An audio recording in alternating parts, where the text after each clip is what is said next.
In a distant kingdom, long before her infamous curse, Aurora was born to a king and queen who had long yearned for a child. The court rejoiced, and a grand celebration was held in honor of the princess's birth. She was a child of light, with golden hair that gleamed like the sun, and a laugh that echoed through the palace like music. The joy of her birth was palpable, with the kingdom's people celebrating for days, their hearts lightened by the arrival of the long-awaited heir. But the joy was short-lived. In the midst of the celebration, an ancient and bitter fairy, who had not been invited to the festivities, arrived unannounced. Her entrance was marked by a sudden chill that swept through the hall, extinguishing the torches and plunging the room into darkness. Her eyes, cold and sharp as ice, gleamed with malice as she stepped forward, the crowd parting in fear. The fairy's voice was like a winter's wind, cutting and merciless. "You dare to forget me," she hissed, her words dripping with venom. "For this slight, you shall pay dearly." With a wave of her hand, she cast a dark curse upon the innocent child. "On her 16th birthday," the fairy declared, her voice echoing through the stunned silence, "Aurora shall prick her finger on a spindle and fall into a sleep as deep as death, from which she shall never awaken." The court was thrown into despair, but a kind fairy, who had not yet given her gift, stepped forward, her face gentle and filled with compassion. "Though she shall fall into this deep sleep," the kind fairy said, her voice a balm to the wounded hearts around her, "she shall not die. The curse may be broken by true love's kiss, but beware, for the darkness of the curse may linger still." The king, desperate to protect his daughter, ordered every spindle in the kingdom to be destroyed. The castle was purged of all sharp objects, and Aurora was sheltered from the world, kept safe behind the thick stone walls of the palace. Yet as the years passed, the princess grew into a curious and spirited teenager, her beauty unmatched, and her heart filled with a longing to explore the world beyond the castle walls. Aurora's life became a series of carefully controlled moments. She was taught to dance, sing, and embroider. But she was never allowed to stray far from the watchful eyes of her guardians. As she approached her 16th birthday, the warnings of the curse grew louder in her ears. The elders spoke in hushed tones, their voices filled with the weight of ancient fears, and the palace servants whispered behind closed doors, their words tinged with dread. The castle, once filled with laughter and music, grew quiet as her birthday approached. Aurora's dreams, once filled with light and joy, became plagued with visions of spinning wheels, dark corridors, and an ominous presence that lurked just out of sight. In her sleep, she would toss and turn, her brow furrowed in fear, as if sensing the darkness that awaited her. On the eve of her 16th birthday, a solemn gathering was held in the throne room. Aurora, dressed in a gown of pure white, sat before her parents as they recounted the story of the curse. "You must be vigilant, my dear," her mother whispered, her voice trembling with fear. "Do not let curiosity lead you astray. Stay within the safe confines of the palace, and do not seek out what you do not understand." But Aurora, with the fire of youth burning within her, could not help but feel a strange pull toward the unknown. The idea of the curse both frightened and intrigued her, and though she tried to heed her mother's warning, she felt the weight of something inevitable pressing down upon her. The air around her seemed to thrum with anticipation, the very walls of the castle holding their breath as the fated day drew near. On the day of her 16th birthday, the castle was eerily quiet. as if holding its breath. Aurora was kept under constant supervision, her every move watched by the vigilant eyes of her protectors. But as the day wore on, the princess began to feel an overwhelming sense of restlessness.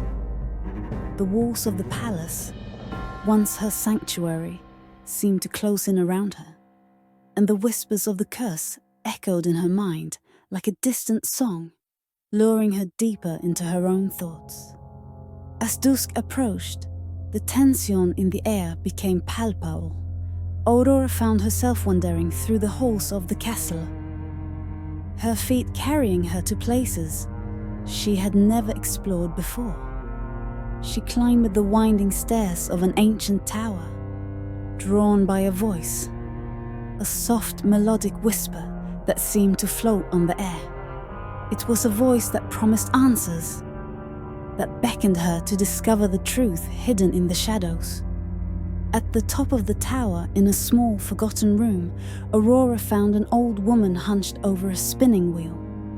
The woman, her face shrouded in shadows, looked up as Aurora entered, her eyes gleaming with an unnatural light. "Come closer, my dear," the woman said, her voice gentle and inviting. "Would you like to try spinning? It's a skill every young lady should know." Aurora, entranced by the rhythmic hum of the spinning wheel, approached without hesitation. The spindle gleamed in the dim light, its sharp point almost hypnotic. As if in a trance, Aurora reached out, her finger drawn to the spindle's tip. The moment her skin touched the point, a sharp pain shot through her hand, and the world around her began to blur. The old woman's form melted away, revealing the ancient fairy who had cursed her so many years ago. "Foolish child," the fairy hissed, her voice like a serpent's. "The curse has claimed you, as it was always meant to. Sleep now, and let the darkness take hold." Aurora's vision darkened as she collapsed to the floor, her body succumbing to the curse. The kingdom fell into despair as the news spread. The princess, their beloved Aurora, had fallen into a sleep from which she could not be awakened. The castle was soon enveloped by a thick, impenetrable forest of thorns, as if nature itself mourned the loss of its bright star. The once vibrant kingdom fell into silence, its people weighed down by the heavy shroud of grief. And so the years passed, with Aurora trapped in her dreamless sleep, her beauty preserved by the spell, but her soul left vulnerable to the darkness that lingered just beyond the veil. She was a prisoner in her own mind, unaware of the passage of time, unaware that her fate was not as simple as death, but something far more insidious. The castle, hidden behind the wall of thorns, became a place of legend, a story told in hushed tones around firesides. Few dared to venture near, for it was said that the forest was alive, that the very trees whispered warnings to those who approached. The kingdom, once bustling with life, became a shadow of its former self, its people living in the memory of the golden age that had ended with the princess's fall. It was 100 years before the prince arrived, brave and determined to break the curse. Guided by tales of the sleeping beauty, he fought through the thorns, his heart set on awakening the princess and claiming her as his bride. The journey was treacherous, the thorns tearing at his flesh, the whispers of the forest urging him to turn back. But the prince, driven by a deep, inexplicable connection to the princess, pressed on.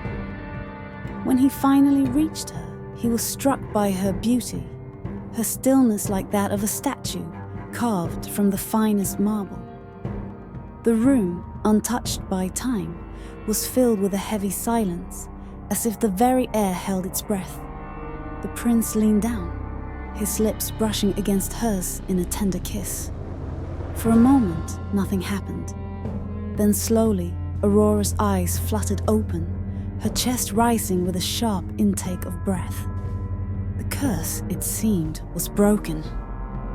She gazed up at him, her eyes wide with confusion, her mind still clouded by the shadows of her long sleep. The prince smiled, helping her to her feet, and together they left the tower that had been her prison for a century. The journey back through the forest was filled with wonder, the once menacing thorns parting to allow them passage, as if the very earth was celebrating their victory. The kingdom rejoiced as news of Aurora's awakening spread. The once darkened castle was filled with light once more, and preparations for the royal wedding began. The people, eager to put the past behind them, threw themselves into the celebrations, their hearts filled with hope for a bright future. But despite the joy that surrounded her, Aurora could not shake the sense of dread that lingered in her heart. The curse had been broken, but something deeper, something darker still held her in its grasp. As the day of the wedding approached, Aurora began to notice strange things. Shadows seemed to move on their own, and the once vibrant palace felt cold and empty. Her dreams, which had been peaceful since her awakening, were now filled with visions of dark forests, of eyes watching her from the shadows, and of a voice, soft, pleading, that called to her from the depths of the castle. She confided in the prince, but he dismissed her fears as the remnants of her long sleep. "The curse is broken, my love," he reassured her, his voice filled with confidence. "There is nothing more to fear. Soon we will be wed, and all of this will be behind us." But Aurora could not be so easily comforted. The feeling of unease grew stronger with each passing day, until it became a constant presence in her mind. The curse, she realized, was not as simple as a sleep that could be ended with a kiss. It was a darkness that had taken root in her very soul, a darkness that would not be so easily banished. Then, on the night before the wedding, Aurora was summoned to a private dinner with the prince's mother, Queen Morgana. The queen, who had been absent from much of the wedding preparations, was known to be a reclusive figure, shrouded in mystery and whispers of a dark past. Aurora had heard the rumors that spoke of the queen's ogress nature, of her hunger for human flesh, but she had dismissed them as mere tales, the superstitions of a fearful people. The grand dining hall, draped in shadows, seemed colder than ever as Aurora entered. The flickering candlelight cast long, wavering shadows across the walls, and the air was thick with the scent of something sweet, almost sickening.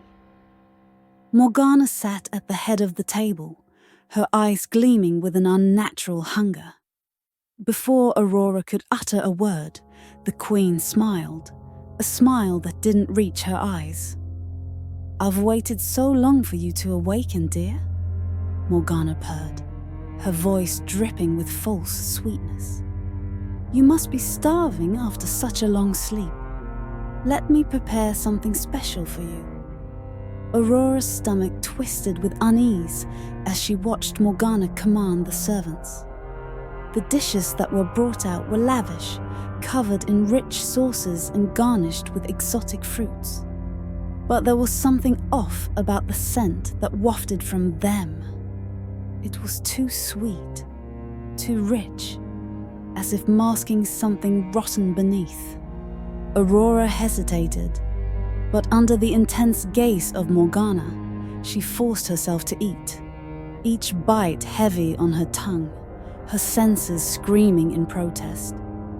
That night, Aurora was plagued with nightmares, visions of her hands stained with blood, of hearing the desperate cries of children from the depths of the castle. she woke in a cold sweat, heart racing, the taste of the previous night's meal still bitter on her tongue. The dreams grew worse with each passing night, until she could no longer distinguish between what was real and what was not. One evening, as the sun dipped below the horizon, Aurora ventured into the castle's depths, drawn by the same voice, soft, pleading, that had haunted her dreams. She followed the sound down to the dungeons, her steps slow and hesitating, her heart pounding in her chest. The air grew colder as she descended, the light from her torch flickering, casting eerie shadows on the walls. At the end of a long, narrow corridor, she found a hidden door, locked and rusted with age. Summoning all her courage, she forced it open, the hinges creaking ominously. The stench of decay hit her like a wave, and she stumbled back, gagging. But the cries grew louder, pulling her forward, compelling her to face whatever horrors lay within. Inside, she discovered a room lined with cages, and inside them were children, gaunt, with hollow eyes, barely alive. The realization hit her like a cold knife to the heart. These were the remnants of Morgana's past victims. She had feasted on their flesh, keeping them alive just enough to prolong their suffering. The dish Aurora had been served. Her mind recoiled at the thought, her stomach churning with revulsion. Aurora's blood ran cold as she backed away, her heart hammering in her chest. She needed to escape, to warn her husband. But the moment she turned, she was met with the dark, looming figure of Morgana. The queen's eyes were wild with hunger, her true form revealing itself in the dim light, a monstrous creature. Her teeth sharp, her hands twisted into claws. "Did you think you could escape me?" Morgana hissed, her voice a venomous whisper. "You are just like the others, a pawn in my game. But you, my dear, are special. The blood of a cursed princess will make me immortal." Aurora fled, her terror giving her wings. She ran through the dark corridors, her breath coming in ragged gasps. But Morgana was always just a step behind, her laughter echoing like the tolling of a death knell. She burst into the grand hall, hoping to find help, but the castle was eerily empty, abandoned by those who had once celebrated her return. Desperate, Aurora hid herself within the castle walls, but there was no escape. Morgana's presence was everywhere, her voice, her scent, her malevolent energy seeping into the very stones of the palace. Days turned into weeks, and Aurora could feel the curse tightening its grip around her heart. The food she had consumed poisoned her slowly, sapping her strength, twisting her dreams into nightmares. One fateful night, Aurora, weakened and delirious, found herself drawn back to the tower where she had pricked her finger so long ago. The spindle still stood, dust-covered and forgotten, yet it seemed to glow with a faint, eerie light. In her madness, she heard it calling her, whispering promises of peace, of an end to her suffering. Without thinking, she reached out and pricked her finger once more. But this time, there was no sleep, only pain, a searing, burning agony that consumed her from within, turning her blood to fire. Morgana appeared before her, her eyes gleaming with triumph, her monstrous form towering over the broken princess. "You see, child," Morgana said, her voice a chilling lullaby. "The curse was never broken. It merely evolved, waiting for you to return to me. And now, you shall become part of me, forever." Aurora screamed, but no sound came. Her body crumpled to the floor, and as the darkness closed in around her, she realized the horrible truth. She had never truly woken up. The world she had lived in since that kiss was a nightmare. a prison created by Morgana to trap her soul.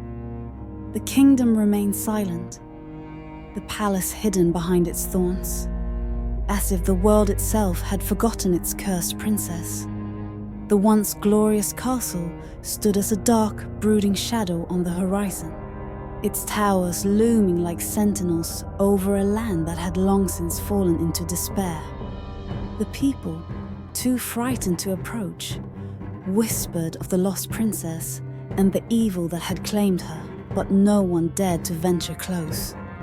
And deep within the castle, Morgana fed, her reign of terror endless, her hunger insatiable. The children in the dungeons, those who had survived the queen's twisted games, remained as her captives, their existence a living nightmare. Their cries echoed through the dark corridors, a haunting reminder of the evil that lurked within. For Aurora, there was no escape, no waking. The curse had consumed her, and in the end, she became nothing more than a haunting memory, a tragic figure lost to the darkness. Her once bright soul, now entwined with Morgana's malevolence, wandered the halls of the castle, a ghostly figure doomed to relive her torment for all eternity. The happily ever after was a lie, and in the shadows of the forgotten castle, the curse lived on. And so, the legend of the Sleeping Beauty was twisted into a tale of horror, a warning to those who dared to dream of a life free from darkness. For in the end, the curse was never truly broken, and the darkness that had taken root in Aurora's heart continued to grow, feeding on the fear and despair that surrounded it. Thus concludes the dark and twisted tale of Aurora, where the promise of a happily ever after fades into the shadows, and the curse lives on. In the world of Twilight Fables, stories rarely end as expected, for within every legend lies a deeper, more haunting truth. If you enjoyed this journey into the depths of the forgotten, be sure to subscribe for more tales that will chill your spine and make you question the endings you thought you knew. There's always another story lurking in the twilight, waiting to be told.